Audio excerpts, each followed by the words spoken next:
কে? এরপর আমরা 8টা আমলের কথা বললাম। 1, 12 বছর আযান দিলে জান্নাত আছে না নাই? 7 বছর আযান দিলে জান্নাত আছে না নাই? ওযুর পরে 2 রাকাত নামাজ নিয়মিত আদায় করলে জান্নাত আছে না নাই? 40 দিন জামাতের সাথে সালাত আদায় করলে জান্নাত আছে না নাই? এরপরে অসুস্থ ব্যক্তিকে দেখতে গেলে জান্নাত আছে না নাই? প্রতিদিন 12 রাকাত সুন্নাত নামাজ আগে পরে ফরজের পড়লে জান্নাত আছে না নাই? এরপরে ফজরের সালাত এবং আসরের সালাত টাইম মতো আদায় করলে জান্নাত আছে না নাই? আল্লাহর কাছে 3 বার যে কোনো সময় জান্নাত চাইলে জান্নাত বলে আল্লাহ তাকে জান্নাতে দিয়ে দাও, ঠিক কিনা? আলহামদুলিল্লাহ।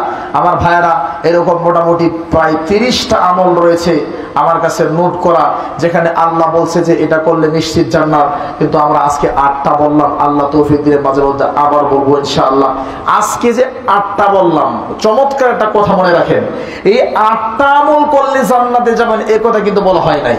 বরং 8টা আমলের যেটাই আপনি করেন, যদি আপনার ঈমান ঠিক থাকে, তাওহীদ আকীদা ঠিক থাকে, 8টা আমলের যেটাই করেন ওটা দিয়ে জান্নাত।